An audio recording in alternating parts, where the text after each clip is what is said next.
ꯃꯥꯅ ꯍꯧꯖꯤꯛ ꯊꯥꯗꯣꯛꯇꯣꯔꯦ ꯂꯥꯏꯒꯤ ꯆꯥꯛ ꯄꯨꯡ 3:40 ꯆꯠꯂꯦ ꯁꯨꯃꯥꯏꯅ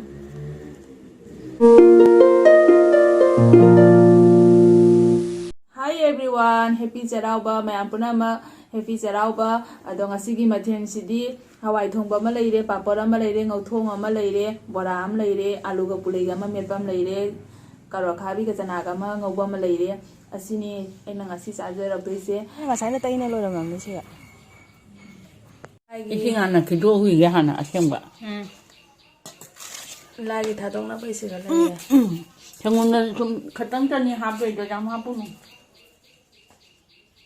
Mana hojii thadoktoré laigi chak pung 3:40 chatle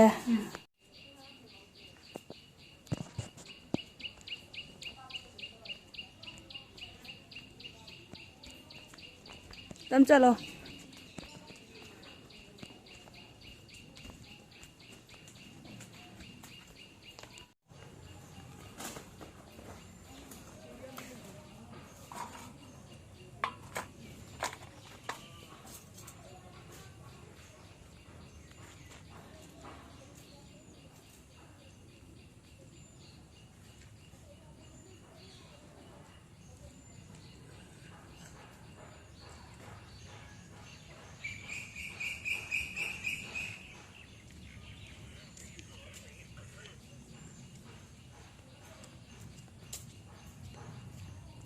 ahan bagi mathen sidi hawai thongba de oina lawjaraga ahan bagi chakom sidi gi bihor me ande injaraga cha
ꯃꯦꯠꯄ ꯌꯥꯝ ꯍꯥꯎꯋꯦ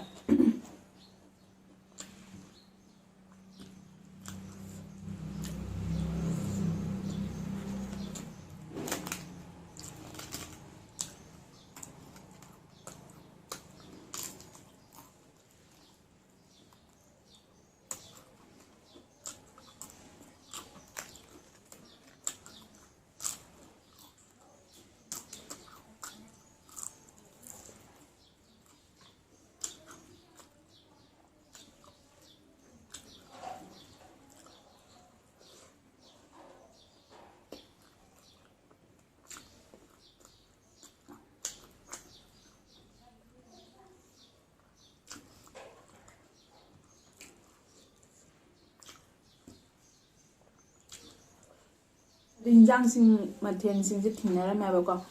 ꯑꯗꯣ ꯍꯧꯖꯤꯛꯇꯤ ꯊꯤꯟꯅꯗ꯭ꯔꯦ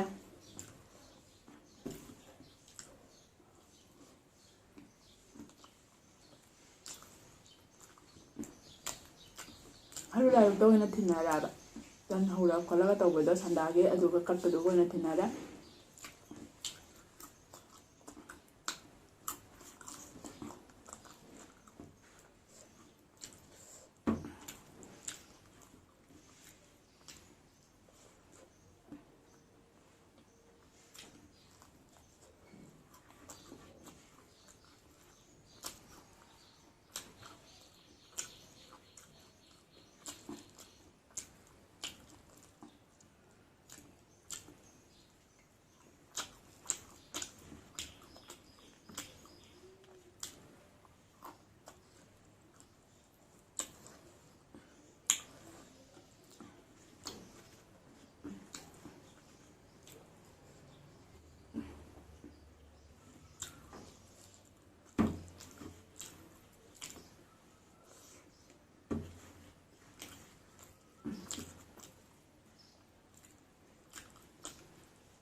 ꯑꯗꯣ ꯑꯁꯤꯒꯤ ꯆꯥꯛ ꯂꯦꯝꯍꯧꯕ ꯈꯔꯁꯦ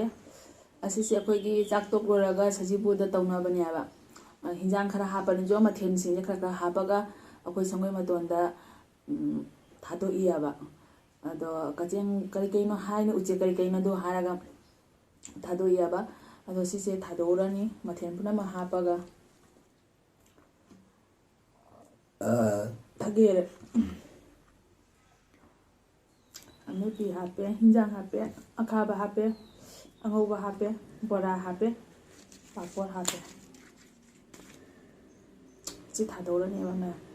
ꯈꯨꯠꯇ ꯈꯔ ꯄꯥꯏꯁꯤꯜꯂꯒ ꯁꯨꯃꯥꯏꯅ ꯚꯤꯗꯤꯑꯣꯁꯦ ꯁ꯭ꯋꯥꯏꯁꯤꯒ ꯂꯣꯏꯁꯤꯟꯖꯔꯒꯦ ꯀꯔꯤꯒꯨꯝꯕ ꯅꯨꯡꯉꯥꯏꯕꯤꯕ ꯑꯣꯏꯔꯒꯗꯤ ꯂꯥꯏꯛ ꯑꯝꯇꯪ ꯄꯤꯕꯤꯔꯝꯃꯣ ꯁꯤꯌꯔ ꯇꯧꯁꯟꯕꯤꯔꯝꯃꯣ ꯁꯕꯁꯀ꯭ꯔꯥꯏꯕꯁꯨ ꯇꯧꯁꯟꯕꯤꯔꯝꯃꯣ ꯉꯁꯤꯒꯤꯗꯤ ꯕꯥꯏ ꯕꯥꯏ